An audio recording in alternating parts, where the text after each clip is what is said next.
Irmãos, Pai de amor, de graça e de misericórdia, nós te louvamos, Senhor, pelo privilégio que temos de te cultuar. E agora, ó Deus, quando vamos ouvir a tua palavra, a tua voz através do teu servo, reverendo Hernandes, nós te suplicamos, ó Deus, que mais uma vez ele seja apenas instrumento teu. E que ele fale, ó Deus, com um poder dado por ti aos nossos corações. E que nós tenhamos, ó Deus, as nossas mentes abertas para entendermos a tua mensagem e praticarmos, ó Deus, no nosso dia a dia. Unges os lábios do teu servo, ó Deus, e que ele fale profundamente aos nossos corações. Abençoa-o, ó Deus, nós te agradecemos pela sua vida e por tudo, ó Deus, que tu tens feito na nossa vida e na vida dele. Oramos em nome de Jesus. Amém. Deus abençoe. Eu vou pedir permissão para falar daqui. Eu me alegro muito em participar com vocês deste grande encontro, deste grande congresso. E louvo a Deus por aquilo que Ele já fez, está fazendo e ainda há de fazer. Deus seja louvado pelo trabalho tão brilhante que a SAF tem desenvolvido ao longo desses anos. Deus seja louvado pela presença de vocês aqui neste encontro. A minha oração é que o Espírito de Deus que habita em nós e que está entre nós fale ao nosso coração agora por meio da sua palavra.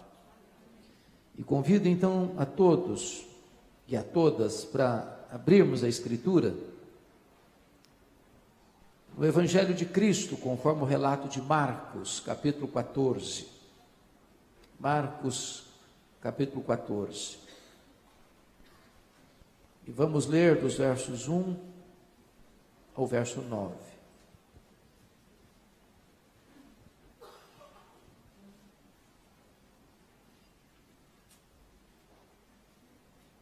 Lido o texto, por favor, não feche a sua Bíblia. Eu preciso que você acompanhe comigo a exposição do texto. Está escrito: dali a 2 dias era a Páscoa e a festa dos pães asmos. E os principais sacerdotes e os escribas procuravam como prenderiam Jesus à traição e o matariam.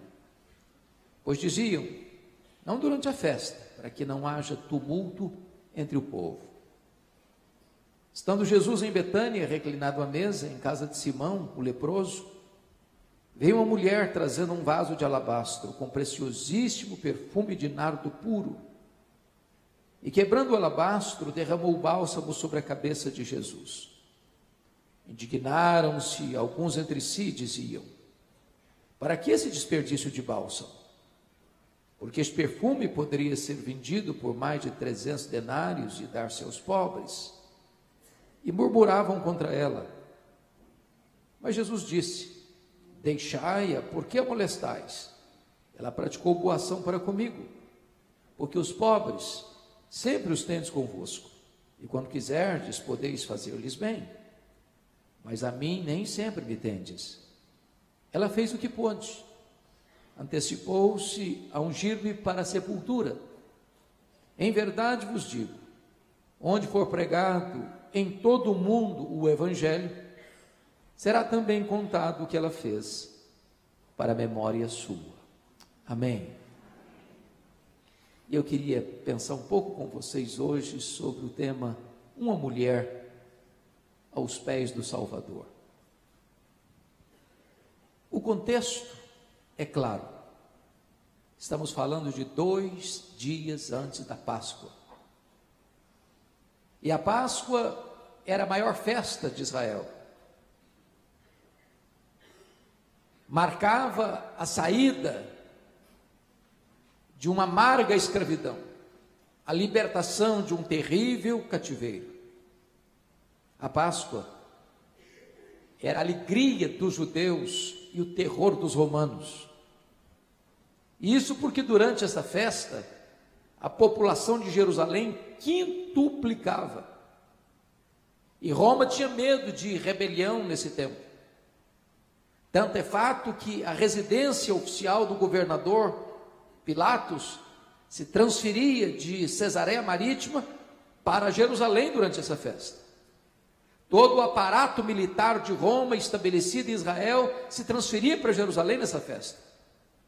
Até mesmo o tetrarca da Galileia, Herodes Antipas, com toda a sua comitiva, se transferia para Jerusalém nessa festa. E diz a Bíblia que 2 dias antes desta festa, as maiores autoridades de Israel mancomunam, tramam, urdem, maquinam a prisão de Jesus à traição, para matá-lo depois da festa. Mas curiosamente, Mateus 26 nos informa que 2 dias antes da festa, Jesus comunica aos seus discípulos que ele seria entregue nas mãos das autoridades para ser preso e ser morto. E aí você conclui que mesmo quando os homens urdem, maquinam e tramam suas ações mais perversas, eles estão apenas cumprindo uma agenda estabelecida pelo próprio Deus na eternidade. Quem dirige a história é Deus. Quem controla os acontecimentos da história é Deus. Ao mesmo tempo que as maiores autoridades de Israel planejam a prisão e a morte de Jesus, curiosamente, ali bem perto de Jerusalém, em Betânia, uma família prepara uma ceia, uma festa para Jesus. Jesus é esse personagem que desperta sentimentos tão adversos. Ele é amado por uns e odiado por outros. Ele é acolhido por uns e rejeitado por outros. Ele é adorado por uns e rechaçado por outros. Esta ceia, esta festa, esse jantar em Betânia acontece na casa de um homem chamado Simão. E Simão recebe um epíteto, um apelido, um adjetivo: Simão, o leproso. Eu não sei quem é esse Simão. A Bíblia não diz. Eu não sei se ele é o pai da Marta, porque Marta está servindo nesse jantar. Lázaro, recém-ressuscitado, está à mesa com Jesus nesse jantar. Eu não sei se é o marido de Marta, mas o melhor é não entrar nessas cogitações, porque eu já tenho aprendido que onde a Bíblia não tem voz, nós não deveríamos ter ouvidos. O certo é que esse jantar acontece na casa de um homem que não só tem nome, mas tem apelido: Simão, o leproso. E eu pergunto a vocês, esse homem ainda era leproso? E a resposta categórica e insofismável é: claro que não. Porque se fosse leproso, eu não poderia estar em casa. Se fosse leproso, eu não podia receber ninguém em casa. Se fosse leproso, eu não podia dar um banquete para nenhum amigo. Se fosse leproso, eu tinha que estar num leprosário. Mas notem como os evangelistas registram que o jantar aconteceu na casa de Simão, não o ex-leproso, mas acontece na casa de Simão o leproso. E por que está escrito isso? Para nos alertar para um grande perigo ainda hoje. Que perigo? O perigo de rotular gente, o perigo de marcar as pessoas com uma tatuagem existencial, o perigo de carimbar pessoas, porque rótulos ficam, mesmo quando eles não são mais necessários. O doente foi curado, o cativo foi liberto, aquele que estava rendido ao vício agora está sóbrio, aquele que estava perdido e arruinado agora foi salvo, mas o rótulo fica. Não rotule gente. Curiosamente, quem se destaca nesta ceia, nesse jantar, é uma mulher. Esse texto está registrado em Mateus 26, em Marcos 14, em Lucas 22 e em João 12. Os 4 evangelistas relatam esse episódio. Em Mateus, Marcos e Lucas, esta mulher é incógnita. Nós não sabemos o nome dela. Mas em João 12, essa mulher tem nome. É Maria, irmã de Marta e Lázaro. E essa mulher tem uma biografia muito curta na Bíblia. Ela só aparece 3 vezes nos evangelhos. E nas 3 vezes que ela aparece, ela está aos pés do Salvador. A primeira vez, em Lucas 10, ela está aos pés do Salvador para aprender. Jesus estava em sua casa. Marta corria de um lado para o outro, atarefada com muitos afazeres na casa. E Maria quedada aos pés de Jesus, a ouvir-lhe os ensinamentos. Isso irritou Marta, que chega para Jesus num tom de censura e diz: não vais falar com a minha irmã para se mexer e vir me ajudar?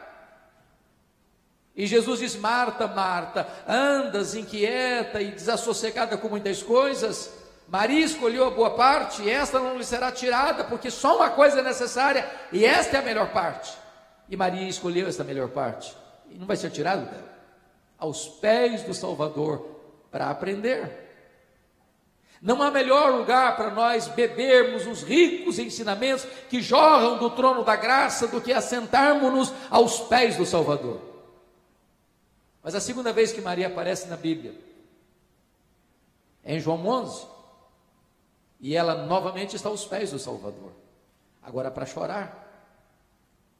Ela havia sepultado o seu irmão Lázaro, e todos nós que já passamos pelo golpe duro e a dor avassaladora do luto, sabemos como a nossa alma fica vestida de crepe,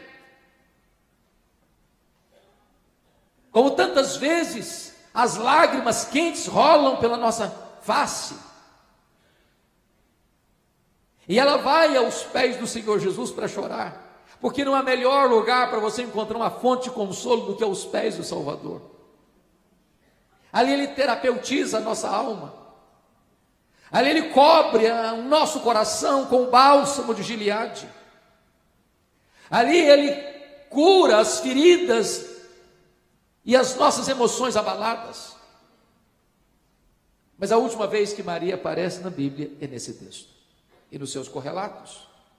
E mais uma vez ela está aos pés do Salvador, agora para agradecer.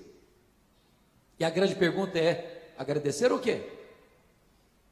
E o contexto é eloquente em nos informar que ela está agradecendo o maior milagre público realizado por Jesus, a ressurreição de Lázaro, seu irmão.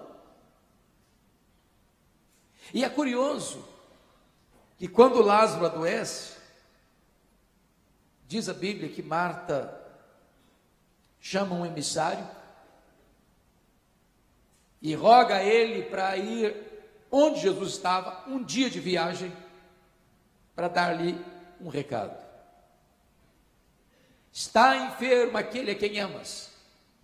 Notem que Marta não disse: Jesus, tenho pressa, Jesus, venha logo, Jesus, não te demores. Ela só diz: está enfermo aquele a quem amas, porque quem ama tem pressa em socorrer a pessoa amada. Agora notem comigo, o emissário gasta um dia de viagem de Betânia, onde Jesus estava. Quando ele chega e dá o recado para Jesus, Jesus diz para os seus discípulos: Lázaro morreu. E diz a Bíblia que ele fica mais 2 dias onde estava. Mas Jesus dá uma ordem àquele mensageiro: vai lá e diz para Marta que esta enfermidade não é para a morte, é para a glória de Deus. E ele retorna, portanto, no 2º dia, porque gastou um dia para ir, outro dia para voltar. E eu imagino que ele der essa mensagem atabalhoadamente para Marta, dizendo: Marta, Jesus mandou dizer que a enfermidade de Lázaro não é para a morte, é para a glória de Deus, mas o Lázaro já está morto e sepultado há 2 dias. Olha o nó na cabeça da Marta. Jesus então vai no 4º dia, porque se gasta um dia para ir, o mensageiro, fica mais 2 dias, 3 dias, no 4º dia ele vai. E quando ele chega, Lázaro está morto e sepultado há quanto tempo mesmo? 4 dias. Por que Jesus esperou até o 4º dia?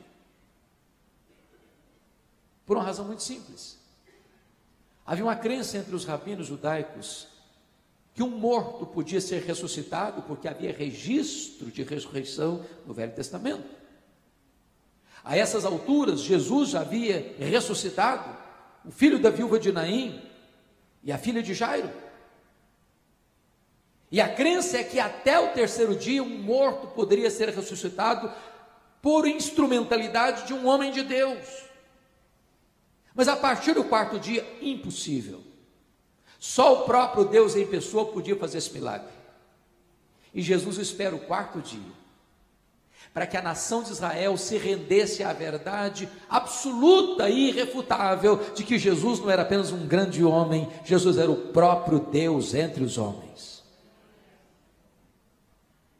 Pois Maria está aqui demonstrando o seu gesto de gratidão a Jesus por esse grande milagre. E diz a Bíblia que Jesus estava à mesa, quando vem Maria, trazendo um vaso de alabastro. Alabastro é uma pedra ornamental, contendo um perfume preciosíssimo, notem o grau superlativo, feito de uma essência, chamada de nardo. E o evangelista tem o cuidado de dizer que o nardo é puro, não é híbrido, não é misturado. E diz Mateus 26 que esse vaso está cheio. E diz João 12 que tem dentro desse vaso 1 libra de perfume. E o que é 1 libra? 1 litro tem 2,2 libras. Portanto, dentro deste vaso tem em torno de meio litro, meio quilo de perfume. E diz a Escritura que Maria vem, se posta próximo de Jesus, e então ela quebra esse vaso, e derrama todo esse perfume sobre a cabeça de Jesus. Diz João 12 que toda a casa se enche com perfume. Esse perfume escorre pelo corpo de Jesus, chega aos pés de Jesus, e ela desata os seus cabelos, enxuga os pés de Jesus com os seus cabelos. Isso provoca uma reação imediata dos apóstolos, dos discípulos, dizendo: para que esse desperdício? Esse perfume poderia ser vendido, conforme João 12, pela avaliação do próprio Judas Iscariotes, que era tesoureiro e entendido de dinheiro, por mais de 300 denários, e dar-se aos pobres. E murmuraram contra ela. Mas diz a Escritura que Jesus sai em defesa de Maria e diz: por que a molestais? Ela praticou boa ação para comigo. Os pobres sempre os tendes convosco, a mim nem sempre me tendes. Na verdade, ela fez o que pôde. Ela antecipou-se a ungir-me para a sepultura. E em verdade vos digo, em todo mundo onde for pregado o Evangelho, será contado o que ela fez para a memória sua. Dito isto, à guisa de introdução, eu gostaria que todos nós pudéssemos agora observar 8 lições que nós podemos aprender com Maria à luz desse texto. Se você trouxe papel e caneta, sugiro a você anotar. Isso porque o papel mais amarelo e a tinta mais fraca é mais fiel do que a memória mais prodigiosa. Se você não anota amanhã, você não sabe mais o que aconteceu aqui.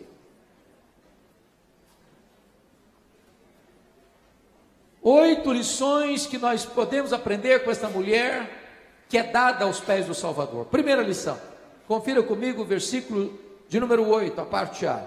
Ela fez o que pôde. Você pode repetir essa frase comigo? Ela fez o que pôde.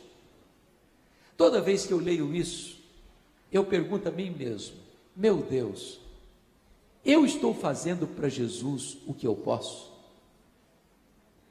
Eu estou fazendo tudo o que eu posso? Porque às vezes nós fazemos, mas fazemos relaxadamente. Às vezes nós fazemos, mas não fazemos de todo o coração. Às vezes nós fazemos, mas não fazemos com a motivação certa.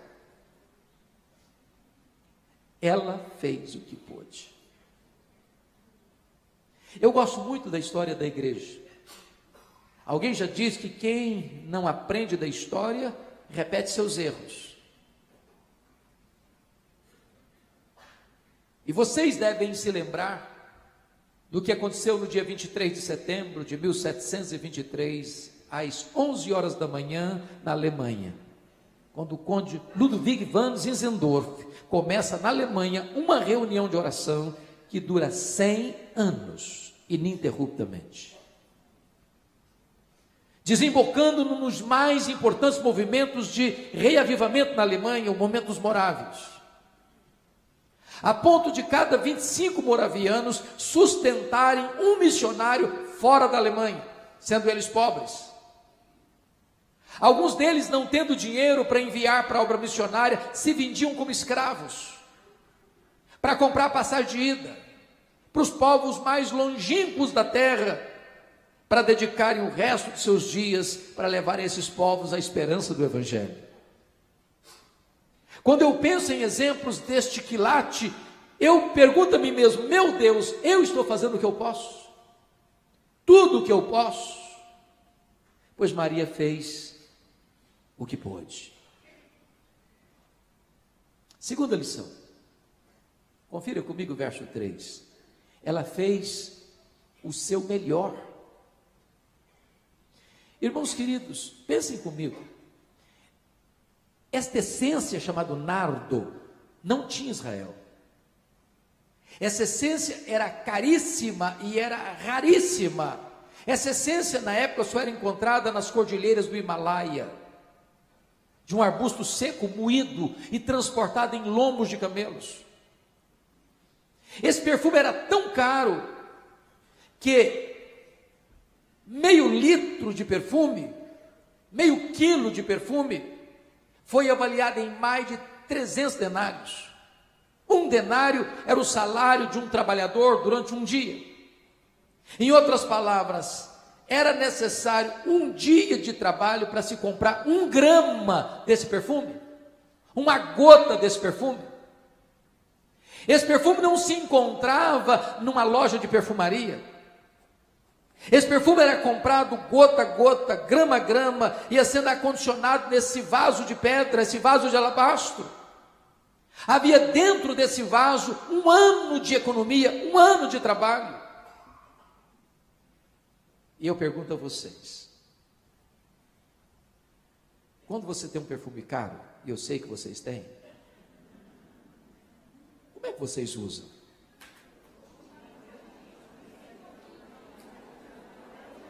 É apenas uma gotinha, não? Na orelha direita, na orelha esquerda, em ocasiões especiais. E você diz assim: esse perfume tem que durar pelo menos 1 ano. Agora notem comigo o que Maria faz. Ela não abre o vaso, ela quebra o vaso. Por que ela quebra o vaso? Porque ela está dizendo: eu não quero que sobre nenhuma gota. Tudo que eu tenho e o melhor daquilo que eu tenho, eu quero colocar a serviço de Jesus. Ela fez o seu melhor. Sabe, irmãos, às vezes eu penso que aqueles que não têm o conhecimento de Deus, que pela graça nós temos, são mais zelosos em servir aos seus deuses ou aos seus ídolos do que nós o somos em servir ao Deus da nossa salvação. Há 3 anos eu estava pregando em Portugal, na cidade do Porto, e fui fazer uma visita a uma cidadezinha chamada Águeda, próximo de Coimbra. E na medida que nós viajávamos, eu vi caravanas e mais caravanas a pé pelo asfalto. E eu perguntei: o que essas pessoas estão fazendo? E responderam: elas estão indo a Fátima pagar promessas. E eu perguntei: mas a que distância elas estão andando a pé? Me responderam: a mais de 300 quilômetros. E eu fiquei pensando, meu Deus, quantas vezes os crentes moram na rua da igreja, no bairro da igreja, tem carro, tem ônibus, tem táxi, tem Uber, tem pernas boas. Se está calor demais, não vai porque está calor demais. Se está frio demais, não vai porque está frio demais. Se tem um feriado, some todo mundo. Se é o time do coração disputando final de campeonato, dá uma escorregada para o campo de futebol. E de repente, aqueles que não conhecem a Deus são mais zelosos em servir aos seus deuses que nós o somos em servir ao Deus da nossa vida. Maria fez o seu melhor. Terceiro lugar, terceira lição. Maria fez sacrificialmente. Talvez vocês perguntem assim, à luz do versículo 3. Eu não estou entendendo uma coisa. Como é que uma moça pobre, de uma família pobre, de uma vila pobre, de um país pobre, subjugado por um império estrangeiro, investe 1 ano de trabalho num frasco de perfume? Por mais limitada que seja a realidade financeira de uma pessoa, ninguém investe 1 ano de trabalho num frasco de perfume, ninguém. Para você entender o que está acontecendo com Maria, você precisa conhecer um pouco da cultura judaica. Como lhes disse, esse perfume não era comprado numa loja de perfumaria. Esse perfume era comprado gota a gota, grama a grama, desde que a menina se tornava moça. Ela ia comprando, ia comprando, ia comprando, ia comprando, para o dia mais importante, o dia mais feliz, o dia mais esperado da sua vida e da sua agenda, o dia das suas núpcias. Ela se preparava anos e anos, comprando esse perfume, acondicionando esse perfume nesse vaso de alabastro, para o dia do seu casamento. Pois Maria coloca a serviço de Jesus aquilo que era mais caro, mais importante, mais valoroso, mais significativo para a vida dela. Muitas vezes as nossas ofertas para Jesus são ofertas que não nos custam nada. Damos as sobras, damos o resto. Às vezes somos até mesmo parecidos com a geração do profeta Malaquias. Naquele tempo, quando uma ovelha adoecia lá no pasto, o atacado por uma besta fera e saía toda ferida e sangrando, o povo pensava, vamos dar para Deus? Vai morrer mesmo. Para Deus qualquer coisa serve. Maria nos ensina a oferecer a Deus não apenas o que podemos e o melhor, mas de forma sacrificial. E eu pergunto para vocês, nesse seleto e nobre auditório, quem de nós pode colocar o selo de sacrificial ao que estamos oferecendo para Jesus? Ela fez o que pôde, ela fez o melhor, ela fez sacrificialmente. Quarta lição que nós aprendemos com Maria, ela fez apesar das críticas. Confira comigo os versos 4 a 6, porque ela enfrenta críticas, e aliás, eu tenho a bênção de ser pastor há 36 anos, eu nunca vi ninguém se levantando para fazer uma obra importante, relevante no reino de Deus, sem enfrentar críticas. Quem tem medo de críticas não serve a Deus. Quem tem medo de críticas está mais interessado no aplauso dos homens do que na aprovação dos céus. Quem tem medo de críticas está mais preocupado com a sua reputação do que com a glória de Deus.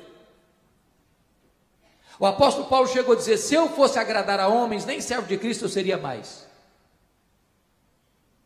E notem comigo que Maria enfrenta 3 críticas. A primeira crítica que acontece está no versículo 4, confiram comigo. Indignaram-se alguns entre si e diziam, para que esse desperdício de bálsamo? Quem são esses alguns aqui?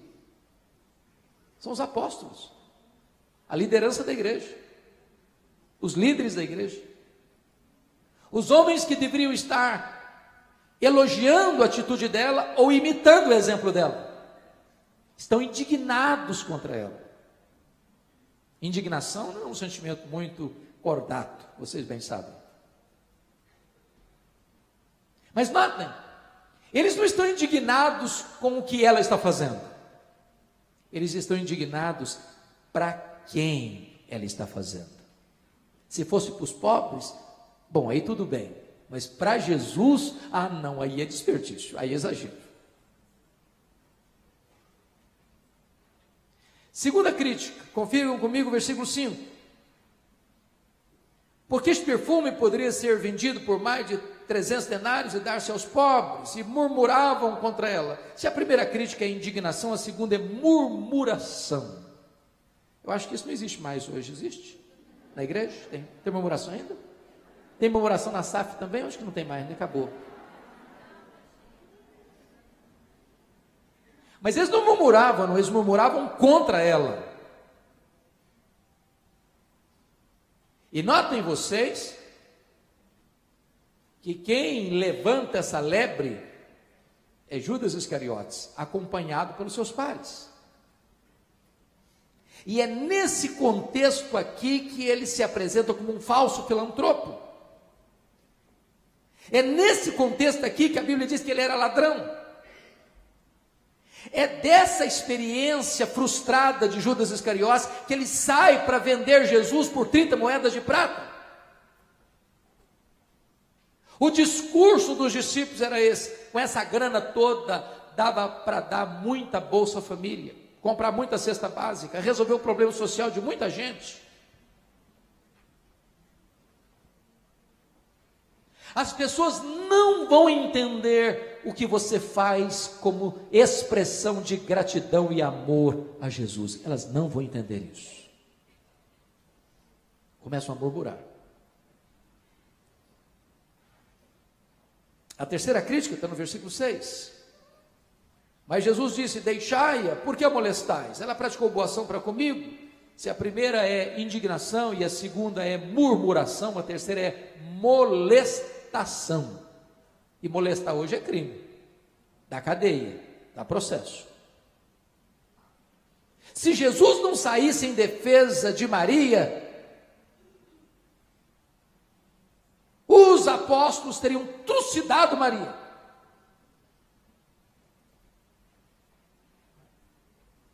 Eles estavam molestando Maria. E Jesus Cristo sai em defesa dela e diz: deixai-a. Deixai-a. Ela praticou boa ação para comigo. Então deixa eu dizer uma coisa para vocês. Vocês estão fazendo a obra de Deus? As pessoas estão criticando vocês? Continue fazendo a obra de Deus. As pessoas estão indignadas? Continuem fazendo a obra de Deus. As pessoas estão murmurando? Continuem fazendo a obra de Deus. As pessoas estão molestando? Continuem fazendo a obra de Deus. Porque tem crente que é muito sensível. Vocês conhecem gente assim? Crente cristal. Qualquer coisinha se me lembra. Eu trabalhava na SAF, mas começaram a me criticar também, eu não faço mais nada hoje. Eu peguei essa função para fazer, me criticaram também, eu agora só vou sentar lá e olhe lá. Eu também estou até pensando em sair da igreja, porque tudo que eu faço me criticam. Você precisa ser uma crente madura. Você não pode depender de elogios e nem ficar desanimado com as críticas. Você não faz para agradar a homens, você faz para a glória de Deus. Você faz apesar das críticas. Quinta lição que eu aprendo com Maria. Vamos recordar as 4 primeiras?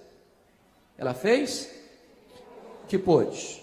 Ela fez o melhor. Ela fez sacrificialmente. Ela fez apesar das críticas. Quinto lugar, ela fez só para agradar a Jesus. O texto de João 12 nos informa que ela enxuga os pés de Jesus com seus cabelos. que tem a ver isso para a cultura brasileira? Nada. Apenas um gesto de humildade. Mas para a cultura israelita, isso era uma espécie de constrangimento. Por que não dizer um escândalo? Uma quebra de protocolos. Um rompimento de paradigmas. Uma mulher não podia soltar os cabelos em público. Isso era a mesma coisa de colocar a reputação dela em dúvida. O que nós aprendemos aqui? Minhas irmãs, tem hora que quando você tem o seu coração transbordando de alegria, ou transbordando de gratidão, transbordando de amor, e Ele fez coisas tão lindas na sua vida, Ele fez coisas tão lindas na sua casa, Ele fez coisas tão lindas na sua família, você acaba rompendo alguns paradigmas e quebrando alguns protocolos. Você acaba, na opinião de algumas pessoas, ultrapassando algumas fronteiras. O que me impressiona com Maria é que ela não está preocupada com o que as pessoas vão falar dela, ou vão pensar dela. Ela só tem um vetor que governa a alma dela e dirige as ações dela, é agradar a Jesus. Porque na igreja, irmãos, desculpem, mas até na igreja tem que agradar muita gente, tem não? Tem que agradar muita gente. Tem que agradar, por exemplo, aquele irmão que foi o fundador da igreja. Lançou a pedra fundamental. Conhece cada tijolo de cada parede. Se você desagradece esse camarada, você está frito.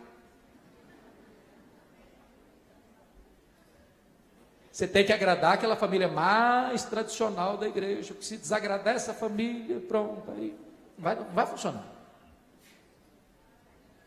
Mas você tem que agradar também aquele irmão mais rico da igreja, porque se você for embora da igreja, o dízimo fica complicado. Então você tem que agradar, porque se você sair da igreja, complica tudo. Mas você tem que agradar um, você tem que agradar outro, você tem que agradar aquele, tem que agradar aquele outro. Daqui a pouco você tem que agradar todo mundo. E não agrada mais a Jesus. Seu único papel é agradar a Jesus. Eu não estou dizendo com isso que você vai sair por aí desagradando todo mundo, não. O que eu estou dizendo é que o vetor que governa a nossa vida deve ser esse. Eu quero agradar a Jesus. Não importa o que as pessoas vão falar, não importa o que as pessoas vão pensar, eu quero agradar a Jesus, eu amo a Jesus, eu tenho gratidão a Jesus, Ele fez milagres na minha vida, Ele salvou, Ele libertou, Ele curou, Ele consolou, Ele trouxe paz para a minha vida, Ele trouxe consolo para a minha família, e eu não posso conter esse amor e essa gratidão no meu peito. Eu quero extravasar isso, eu quero dizer isso, eu quero proclamar isso para o mundo, que eu amo a Jesus.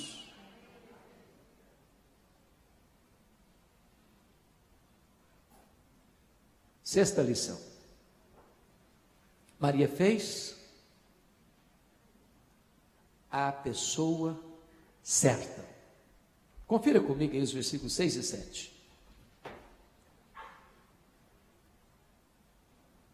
Mas Jesus disse: deixai-a, porque a molestais. Ela praticou boa ação para comigo, porque os pobres sempre os tendes convosco, e quando quiserdes podeis fazer-lhes bem, mas a mim nem sempre me tendes.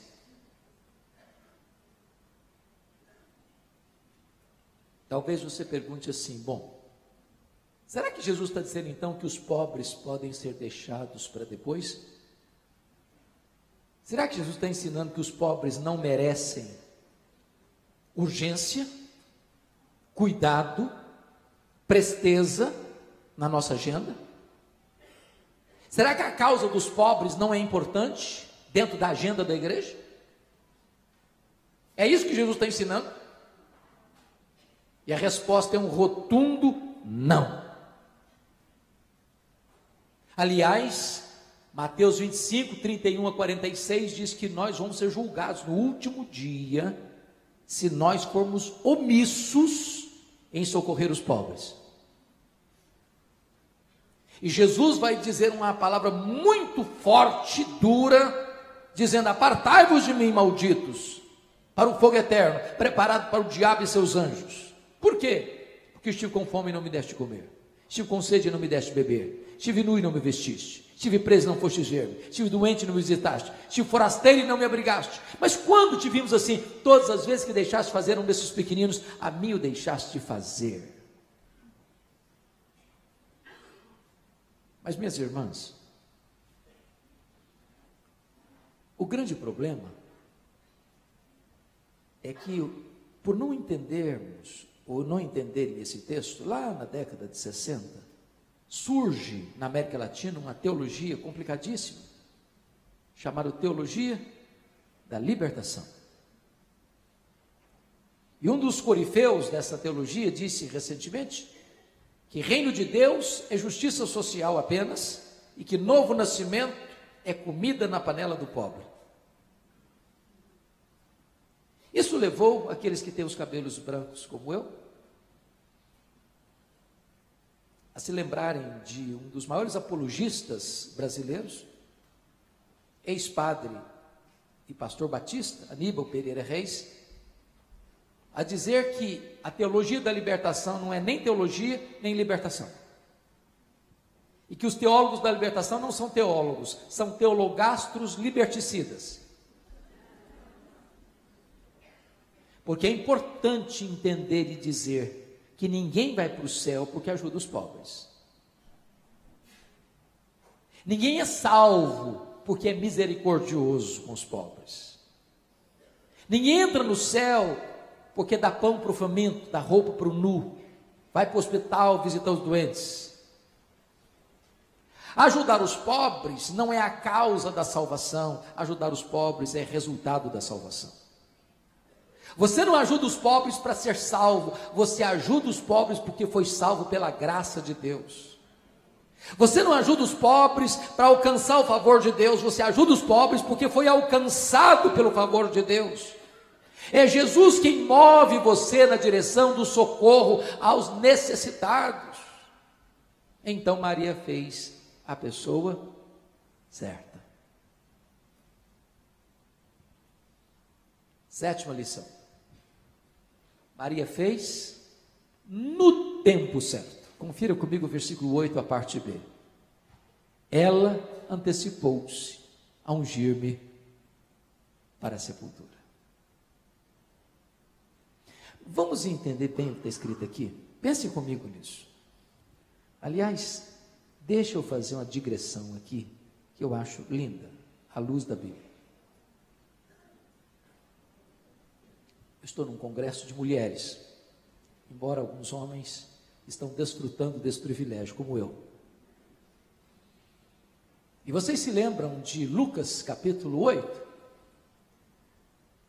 E Lucas capítulo 8 nos informa lá que Jesus curou e libertou algumas mulheres.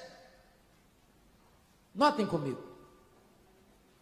Aconteceu depois disso, que andava Jesus de cidade em cidade, e de aldeia em aldeia, pregando e anunciando o evangelho do reino de Deus, e os 12 iam com ele, e também algumas mulheres, que haviam sido o quê? Curadas de espíritos malignos e de que mais? De enfermidades. E aí ele cita algumas: Maria, chamada Madalena, da qual saíram 7 demônios, e Joana, mulher de Cusa, procurador de Herodes, Susana, mais quem? E muitas outras. Então preste atenção, que tem algumas, e são citadas por nome, gente que tinha sido curada, liberta por Jesus, e diz mais, que havia mais quem? Muitas outras não sei quantas, mas não deviam ser poucas, senão faria sentido muitas outras, as quais, notem comigo, lhe prestavam assistência com seus bens. Então vamos pensar na caravana. Tem os 12, tem Jesus, então já são 13. Tem algumas mulheres que foram curadas e libertas, então já são de 13 e passa para 16 pelo menos. Muitas outras, aí eu não sei quantas, vai passar de 30. O que Jesus fazia? pregando o evangelho do reino, de cidade em cidade, aldeia em aldeia. Pense comigo na logística, para hospedar, para comer, se alimentar, para comprar roupa, para comprar calçado. E elas estão indo, assistindo Jesus com seus bens. Jesus podia comer a melhor comida do mundo, apareça e aparecia, aconteça e acontecia, mas ele resolveu ser sustentado pelas mulheres.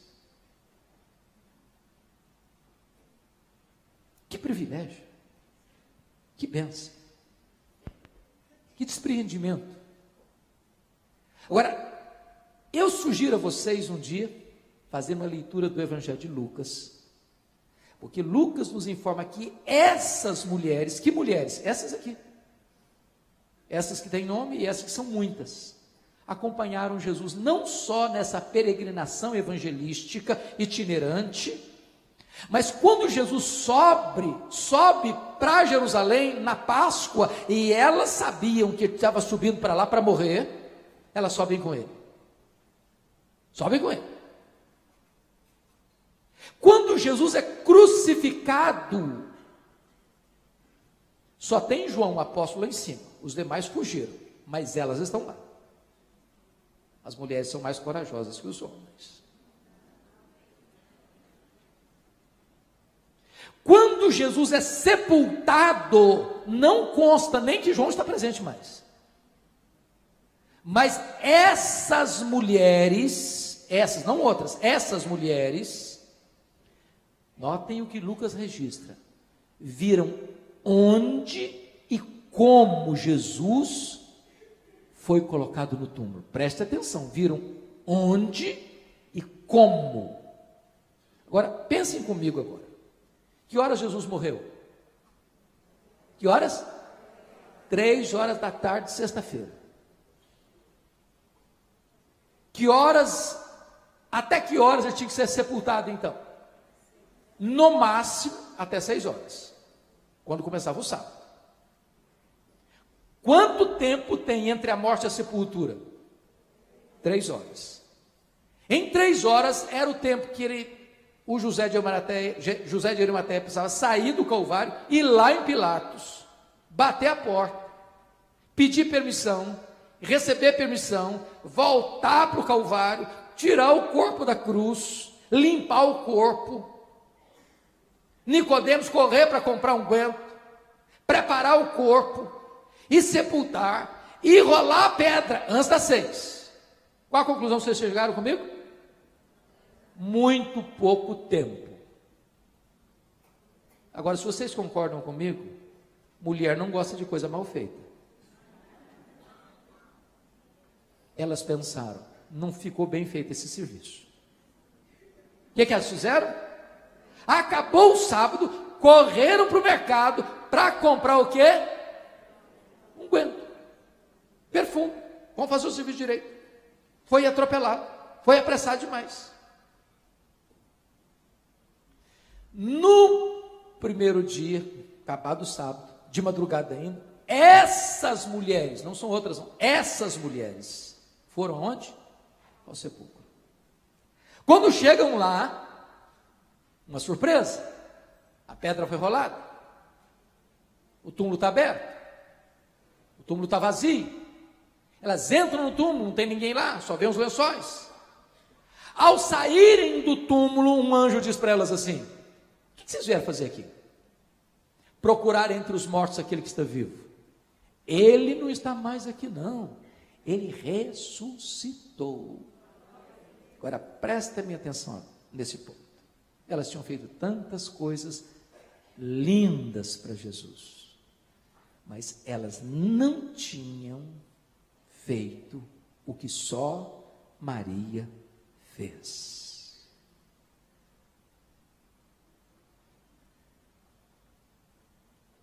Prepará-lo antecipadamente para a sepultura. Sabe o que o anjo está dizendo para essas mulheres? Ele não precisa mais disso. Vocês perderam uma oportunidade, vocês fizeram muita coisa, mas isso vocês não fizeram. Vocês perderam uma grande oportunidade, agora ele não precisa mais. Sabe a lição que eu aprendo aqui, irmãs?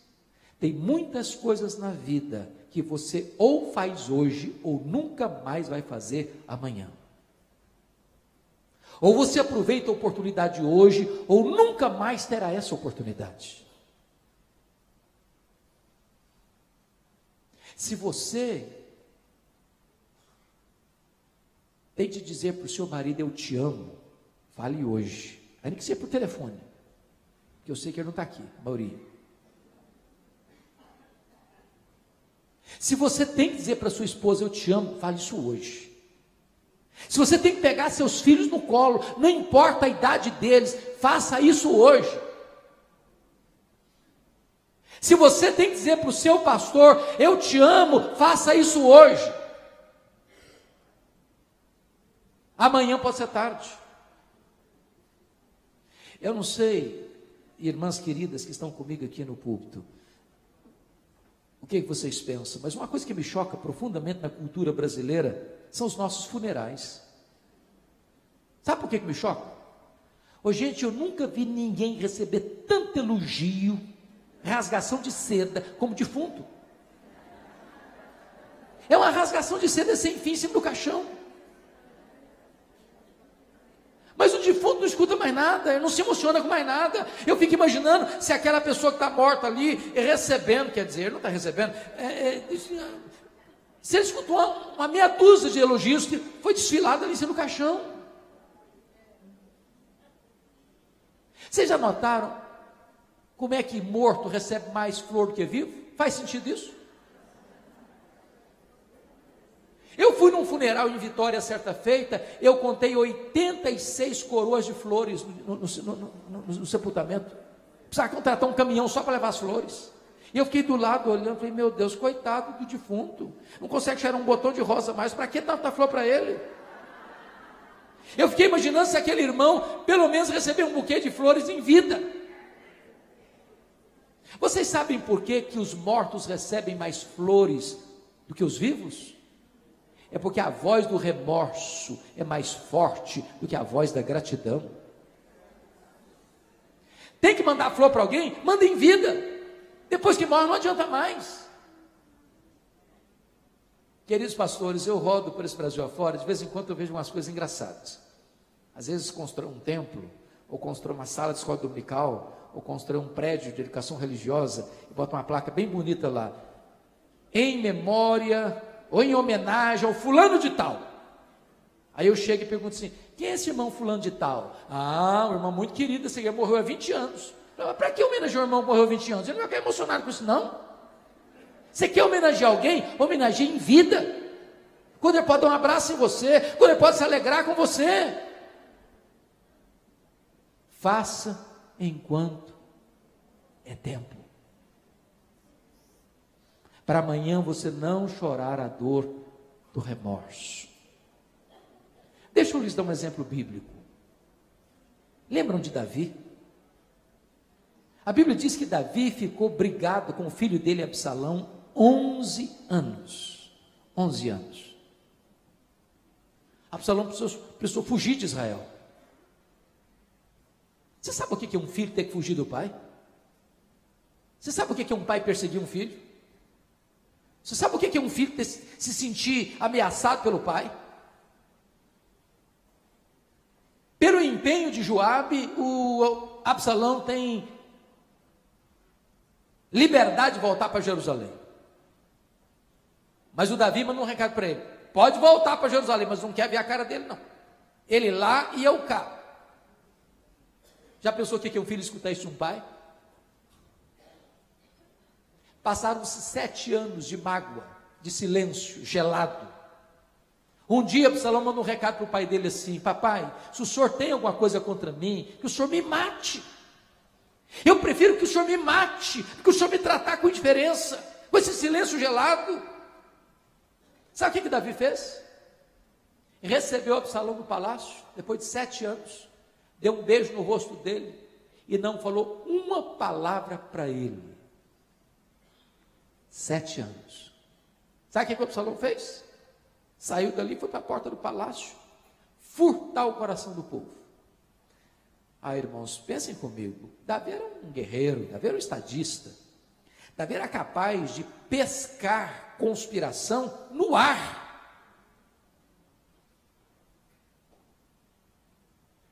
Absalão fez isso 4 anos e Davi não fez nada.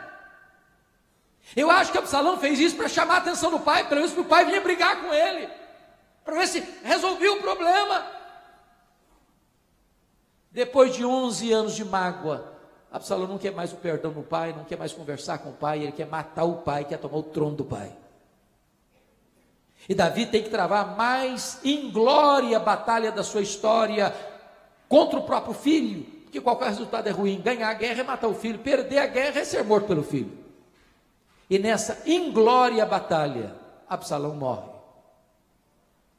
E o Davi, que passara 11 anos em silêncio, desabotou a alma e deixa jorrar em catadupas torrentes eloquentes de palavras de amor. Ah, Absalão, meu filho Absalão, quem me dera ter dado a minha vida por ti.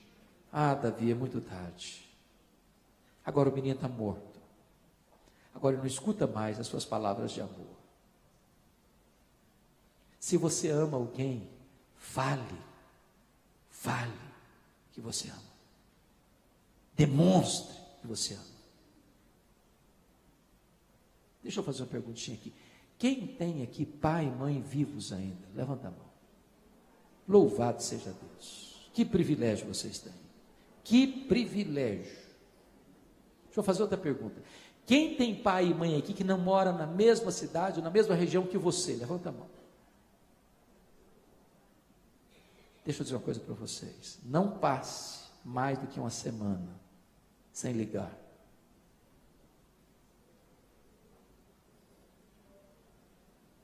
Seu pai e sua mãe têm uma situação financeira pior que a sua, manda uma oferta para eles. Não adianta você mandar flor depois no funeral. Demonstre amor enquanto é tempo. Você tem alguém perto de você que está passando uma magrela, precisando de ajuda, precisando de socorro, precisando de uma oferta. Faça isso enquanto é tempo. Para que amanhã você não chore a dor do remorso. Maria fez no tempo certo. Última lição que eu aprendo com Maria, 8ª lição. Vamos recordar as 7 primeiras? Maria fez o que pôde. Maria fez melhor. Maria fez sacrificialmente. Maria fez, apesar das críticas. Maria fez só para agradar a Jesus. Maria fez a pessoa certa. Maria fez no tempo certo. Em 8º lugar, Maria fez com reflexos para a eternidade. Confira comigo o versículo 9. Jesus disse: em verdade vos digo, onde for pregado em todo o mundo o evangelho, será contado também o que ela fez, para a memória sua. O que eu acho magnífico é que este episódio que aconteceu no recôndito de uma casa tão humilde, na pobre vila de Betânia, está sendo proclamado dos eirados da história e trombeteado nos ouvidos do mundo. Hoje, que dia mesmo? 24 de fevereiro de 2018, aqui neste salão nobre, deste hotel de Gramado, Rio Grande do Sul, Brasil, a profecia de Jesus está se cumprindo mais uma vez. O que Maria fez está sendo contado para a memória dela. Isso me leva a pensar o seguinte: o que é que você e eu estamos fazendo hoje que vai influenciar as futuras gerações? Meus irmãos e minhas irmãs, nós vivemos uma geração muito egoísta, muito para dentro, narcisista até. Nós vivemos para nós, para o nosso deleite, para o nosso conforto. O que é que nós estamos fazendo para influenciar as futuras gerações? Deixa eu fazer uma perguntinha para você. Eu não sei se você pensa nisso. De vez em quando eu penso. Meu Deus, se Jesus não voltar antes, depois de 50 anos que eu estiver na sepultura, e alguém passar por lá, tirar o pó da lápide, será que a minha história vai tocar em alguém ainda? Pense comigo, que frase resumiria a sua vida? Pense comigo uma criança no colo de alguém, manuseando um álbum antigo de família, e a criança bota o dedo em cima da sua foto, e perguntar, quem é esse aqui? Quem é essa aqui? Quem está segurando a criança começa a chorar. Se esse que essa aqui foi a pessoa que nos ensinou a andar com Deus e a amar a Deus, foi essa pessoa que influenciou a nossa vida, nossa família, nossa história. O que é que você está fazendo hoje que vai ser contado para as futuras gerações e vai impactar as futuras gerações?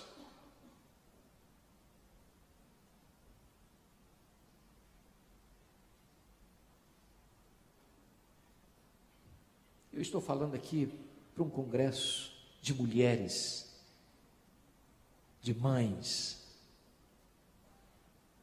de avós, que precisam, como nós, desesperadamente, de influenciar filhos e netos a conhecerem a Deus, a andarem com Deus.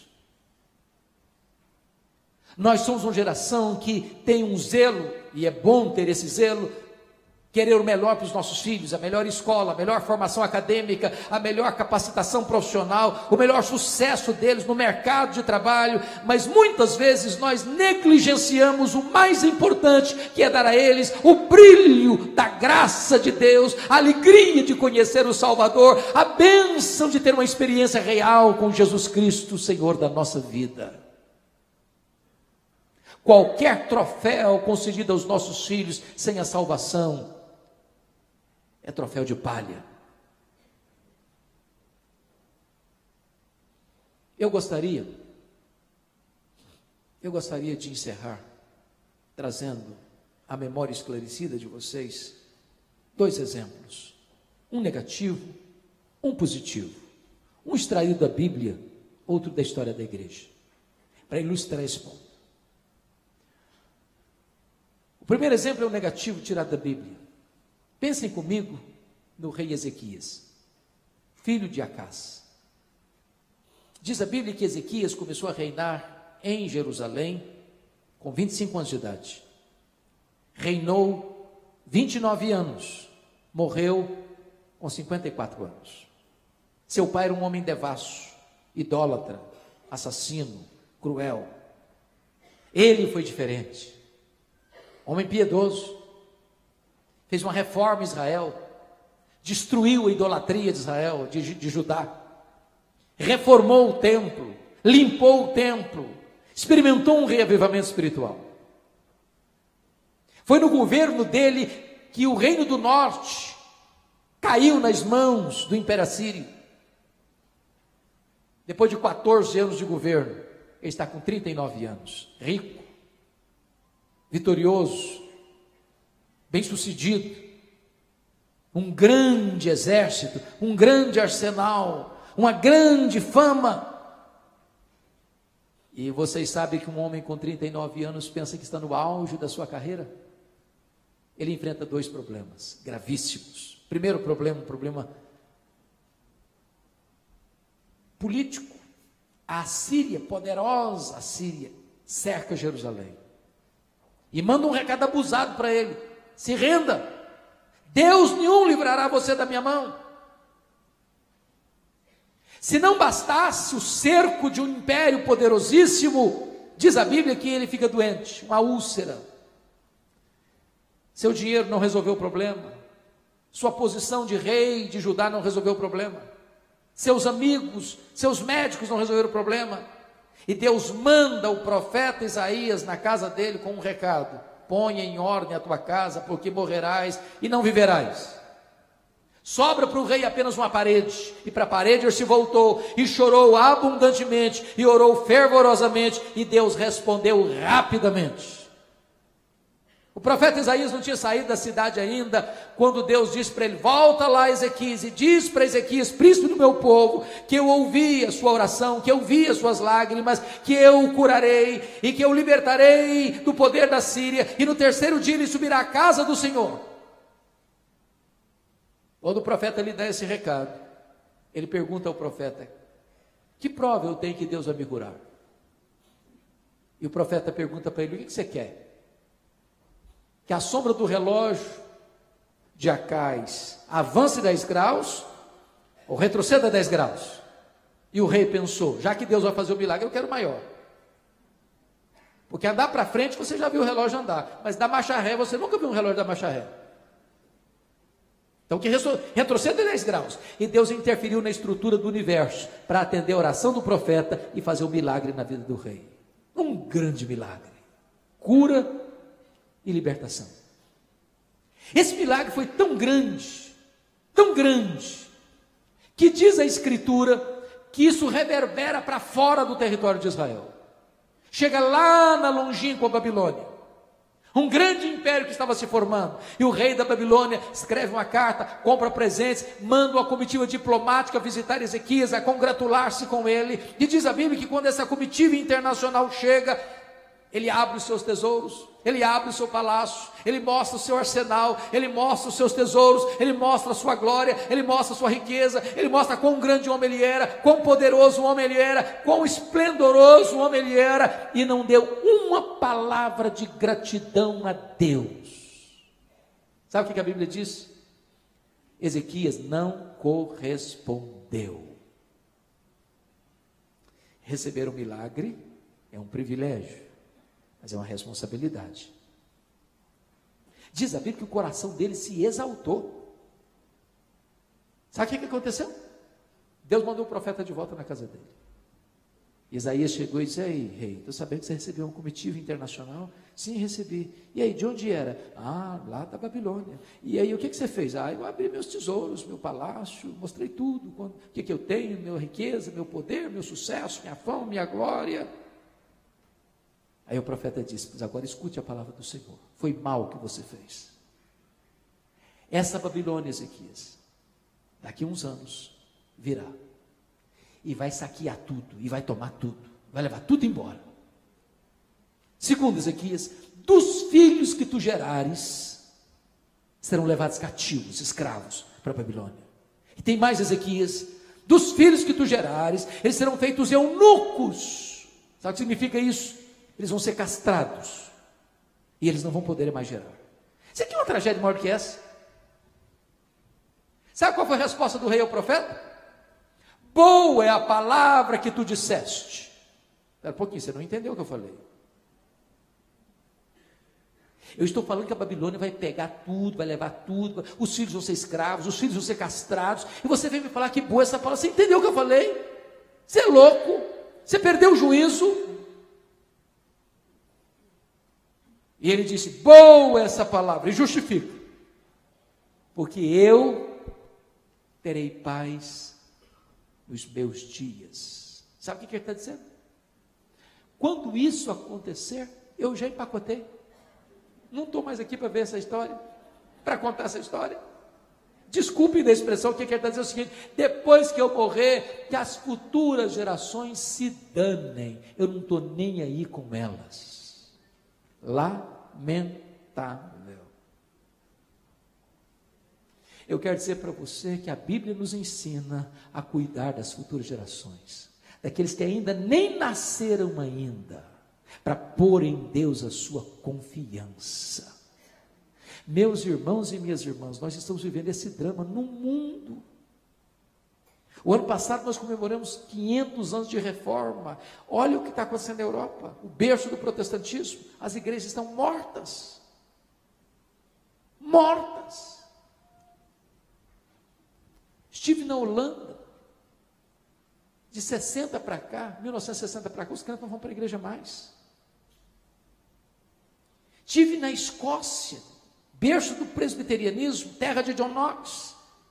O templo mais importante da praça, perto do castelo. Quando eu entrei lá, não tinha púlpito, não tinha banco. Tornou-se um bar. Um bar.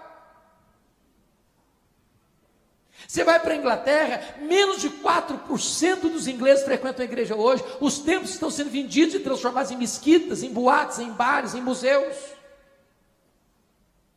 Você vai para a América do Norte e você encontra as denominações históricas todas diminuindo a cada ano. A cada ano. Por quê, meus irmãos? Porque nós estamos numa corrida de revezamento. Se nós falharmos em passar o bastão do Evangelho para os nossos filhos e para os nossos netos, amanhã nós poderemos ter também essa ressaca acontecendo aqui no Brasil. É hora de investir nos nossos filhos. É hora de chorar para os nossos filhos. É hora de clamar os céus para os nossos filhos. É hora de nos colocarmos na brecha em favor dos nossos filhos. Nós não podemos abrir mão dos nossos filhos. Nós não geramos filhos para a morte. Nós não geramos filhos para o cativeiro. Os nossos filhos são herança de Deus. E nós não podemos abrir mão deles.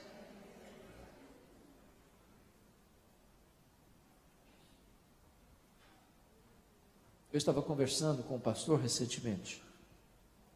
E ele disse para mim que a sua denominação tem mais de 500 igrejas no Brasil. E ele me disse que dessas 211 igrejas não receberam nenhuma pessoa no ano inteiro por profissão de fé e batismo. Nenhuma.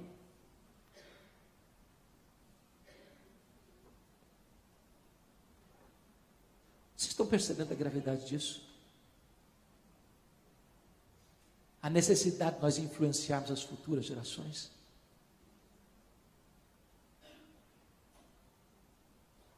Mas deixa eu dar um exemplo positivo para encerrar. Eu vou tirar da história da igreja. O missionário David Livingstone trabalhou na África, serviu a Deus na África, adoeceu na África, morreu na África. Quando ele morreu, os ingleses foram lá para buscar o corpo dele, sepultá-lo na Inglaterra. Os africanos disseram para os ingleses: vocês podem levar o corpo dele, mas o coração dele vai ficar na África. Ele amou a África e o coração dele vai ser enterrado na África. Sabe o que fizeram? Abriram o peito dele, arrancaram o coração dele e sepultaram o coração dele na África. Quando você vai a Malawi, lá tem uma catedral de chão batido. E tem uma placa de bronze na parede, para a glória de Deus e em memória de David Livingstone.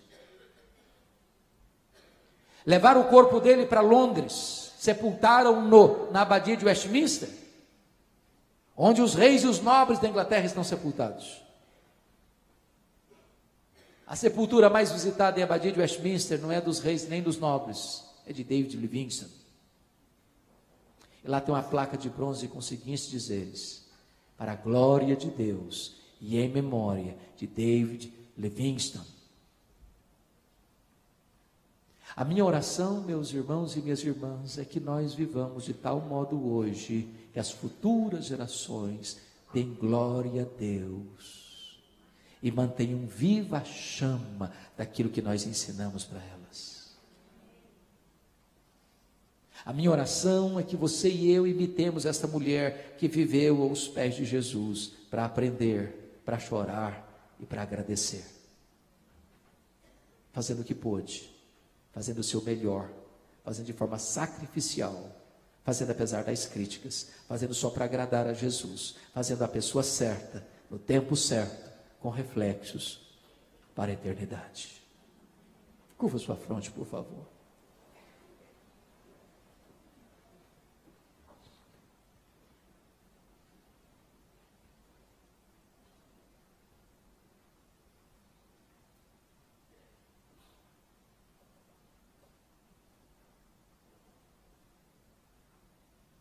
Quem é você? O que você tem feito para Jesus?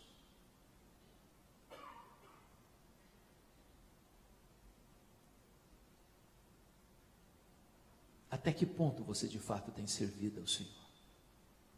Com que intensidade? Com que motivação?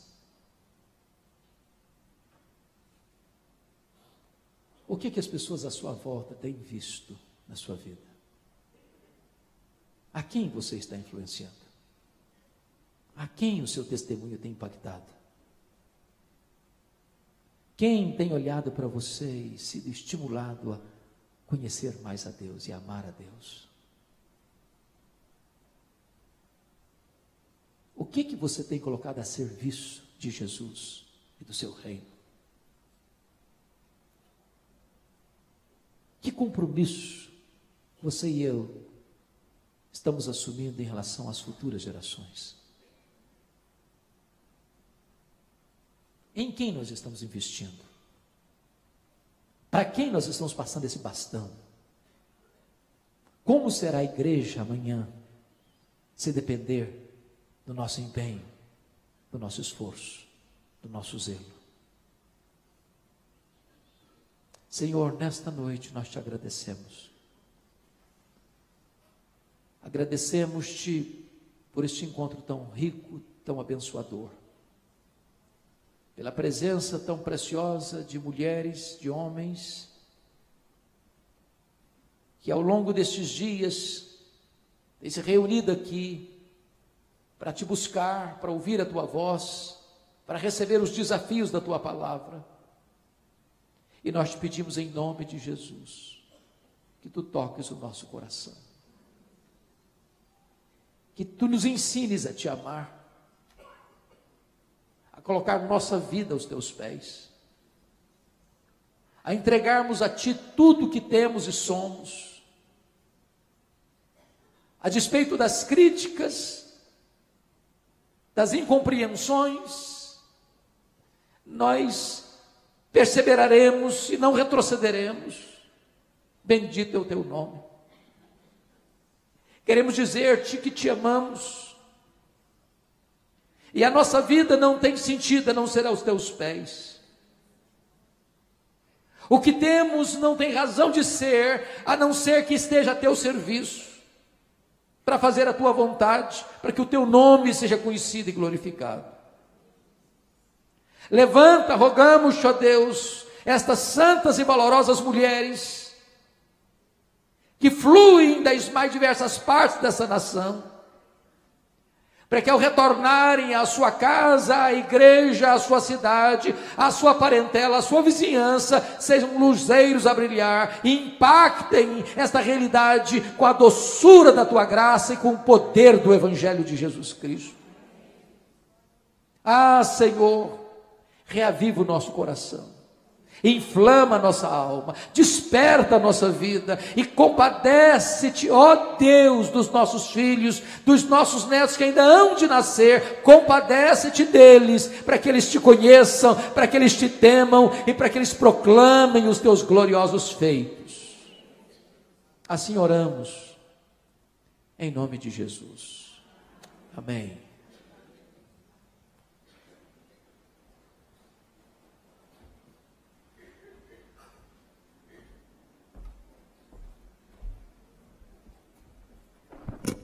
Nós louvamos a Deus, Reverendo Hernandes, por sua vida e pelo privilégio de termos aqui no nosso 18º Congresso, o Senhor falando aos nossos corações. Fiquemos de pé e vamos com muita alegria recitar o tema do nosso quadriênio. Que formosos são sobre os montes os pés dos que anunciam as boas novas. Isaías 52, 7. O Senhor vai orar e impetrar a bênção nesse momento.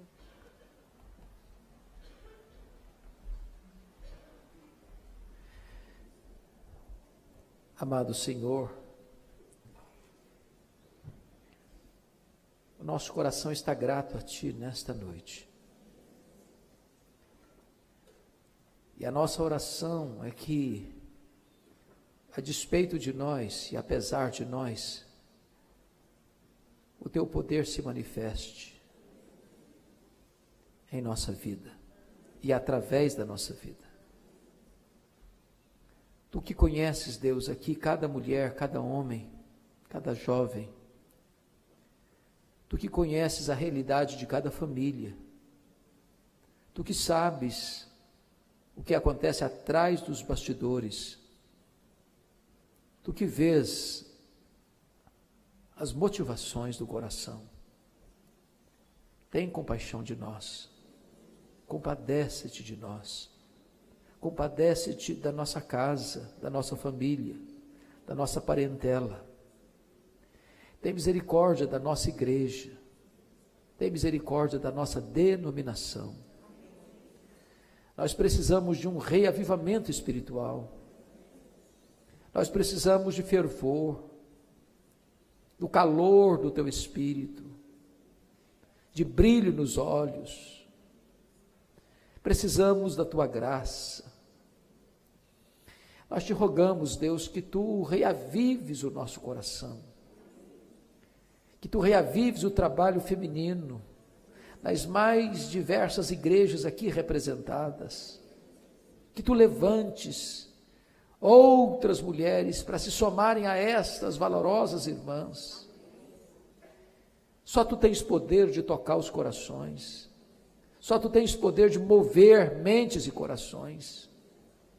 Dá-nos um sinal do teu favor, dá-nos alegria de ver a tua obra avançando no poder do teu Espírito.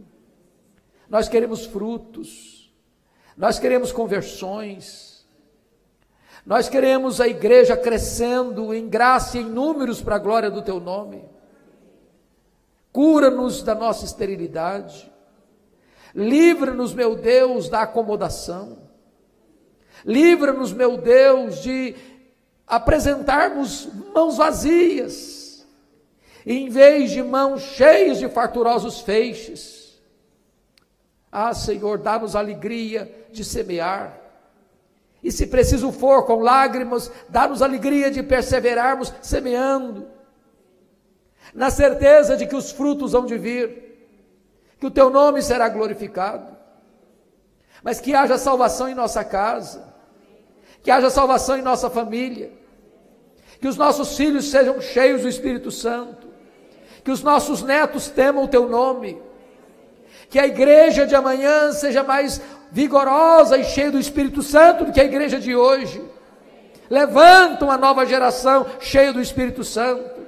Reaviva a tua igreja, Senhor, reaviva a tua obra, por amor do teu nome, por amor da tua palavra. Restaura a nossa sorte, em nome de Jesus. Que a graça do nosso glorioso Redentor, que o amor insondável do nosso Pai e que a comunhão do Espírito Santo sejam sobre nós e sobre toda a igreja de Cristo agora e sempre. Amém.